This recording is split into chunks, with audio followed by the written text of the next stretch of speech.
24 millions de dollars, telle est la somme dépensée par le président Félix en séjour à New York pour la 80e session des Nations Unies. Des drones CHK ont attaqué Nzibira et avoir pilonné plusieurs espaces. Bonjour, bonsoir. Nous vous saluons de partout où vous êtes en train de nous suivre. C'est Analysons Congo et Eke News. Partagez, restez connectés et abonnez-vous à Analysons Congo sur YouTube, Eke News sur TikTok et ne manquez pas de nous suivre aussi sur Facebook. Nous sommes encore devant vous pour essayer de parler et de partager certaines choses ensemble avec vous. Vous le saviez tous que il y a eu session, 80e session de tous les présidents du monde qui se sont rencontrés à New York. Certains pays ont envoyé les délégués tels que le ministre consort et la République démocratique du Congo. Son président, Félix Tshisekedi, est parti avec 120 personnes aux frais du contribuable congolais. Mais là, nous venons d'apprendre un autre scandale financier qui ne cite pas son nom, de 24 millions de dollars. Toute la question que moi je te pose, est-il possible que quelqu'un dépense 24 millions de dollars en une semaine? Qu'est-ce que ces 24 millions de dollars ont fait? Et quel est le résultat que le peuple congolais peut espérer de ces 24 millions de dollars? Premièrement, nous avons vu le président partir avec 120 personnes et tous ces gens-là, ils ont pris des routines comme il n'y a pas de vol direct, ils ont pris sur New York, ils ont pris certes des relais, soit Europe, Asie, soit Addis Abeba, soit Paris, soit Bruxelles pour tomber ensuite à New York. Et arrivés aux États-Unis, peut-être ils sont passés par JFK, l'aéroport de New York, et comme vous pouvez comprendre. Mais moi, je me pose la question doucement. Qu'est-ce que 24 millions de dollars ont-ils fait et en quoi on les a utilisés? Il faudrait qu'à un certain moment, nous, Congolais, soyons sérieux. Je suis en train de poser la question à tous les Congolais. Surtout les Congolais qui sont au pays. Et une partie qui est dans la diaspora. Ceux qui sont dans la diaspora, ils ne parlent pas, puisqu'ils en font partie des gens qui broutent et qui bouffent cet argent-là. Ceux qui sont au pays, ils ne parlent pas, puisqu'ils sont les premiers bénéficiaires. Et Félix s'en frotte les mains, puisque tout le monde se retrouve dans le coup. Maintenant, toute ma question. Les 24 millions de dollars n'ont pas produit des sanctions contre le Rwanda. Les 24 millions de dollars n'ont pas produit la reconnaissance du génocide congolais. Les 24 millions de dollars, certes, on a invité les gens aux conférences. On a vu cette conférence là où on a invité des milliers de gens. Faire qu'il y ait des milliers de gens, peut-être on a cru que cela allait influencer ou impacter. C'était une conférence normale comme les autres. Mais tous ceux-là qui sont venus là, il y a des gens qui sont venus là pour 1 million de dollars. Il y a des gens qui sont venus là-bas pour 500 000 dollars. Et tout le monde s'est retrouvé de son côté. Et au finish, tous ceux-là vont vous parler de l'amour du pays, alors que c'était l'amour de l'argent. Pourquoi Félix, un soi-disant Congolais, il ne stoppe pas l'hémorragie de la mégestion, du détournement? Je l'appelle soi-disant Congolais, parce que pour moi, Félix, c'est un soi-disant Congolais.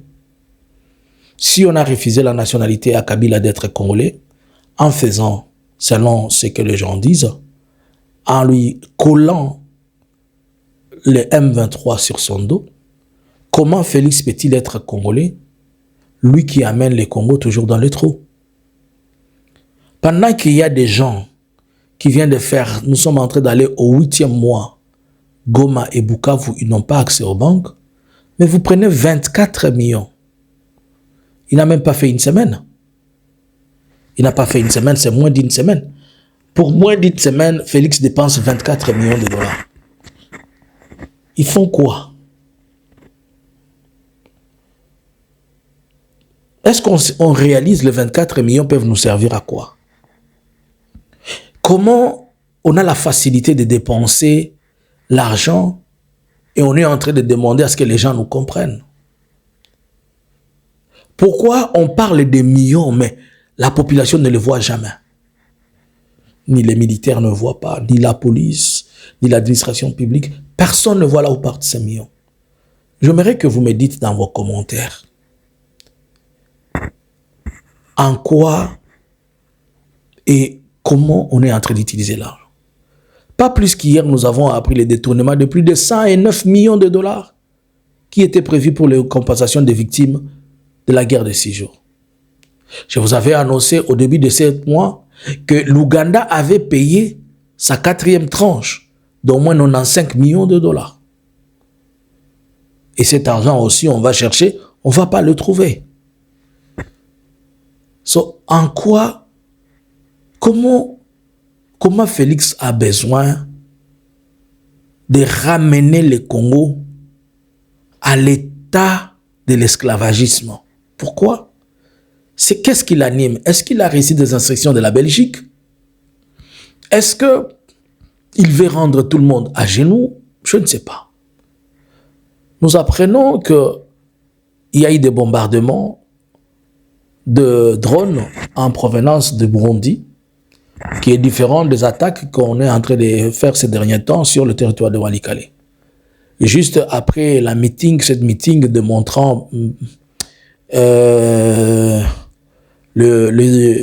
l'Alliance Fleuve Congo à Nzibira, et on a commencé à attaquer Nzibira. La question, on vient pilonner Nzibira et que Nzibira est déjà occupé par le M23 et tous les FARDC, les Wazalènes sont déjà partis. Les drones viennent pilonner. Viennent-ils pilonner les M23 ou bien ils viennent pilonner la population? Puisque si on devait protéger cet endroit, on devait les protéger qu'ils ne tombent entre les mains de l'Alliance Fleuve Congo. Mais maintenant qu'ils sont partis, maintenant on commence à pilonner. Nous attendons recevoir le bilan, mais vous allez encore attendre là, ce sont des milliers de civils qui sont tués. D'où viennent ces drones? Ils viennent du Burundi. Est-ce qu'à cette allure, le Burundi, qui est impliqué dans la guerre, n'est pas en train de voir et de comprendre le danger que si les gens doivent continuer, ils doivent d'abord stopper Burundi avant de continuer? Est-ce qu'on n'est pas en train de comprendre cette escalade là où elle est en train de nous amener? Puisque si Burundi est celui qui, chaque fois, le drone quitte son territoire pour venir attaquer, et il attaque le Congolais. Mais au finish, on devra attaquer le Burundi pour empêcher que ces attaques continuent sur le Congo.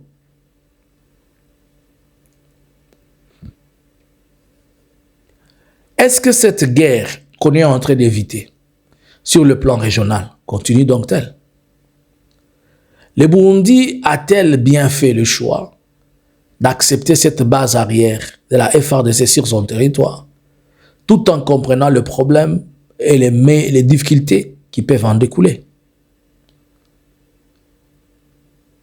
Selon vous, est-ce que le Burundi n'est pas en train d'attiser un feu vers lui-même? Est-ce que vous n'allez pas voir dans les jours à venir une rébellion naître dans plein Burundi?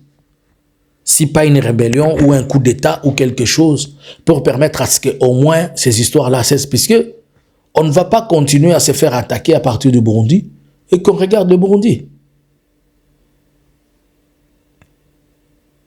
Je pense que ce que je vois ici, le Burundi, particulièrement Bujumbura, risque de se retrouver dans un feu qui n'a pas planifié. Peut-être ils vont mettre en place des mécanismes de dialogue ou de discussion sur le plan diplomatique.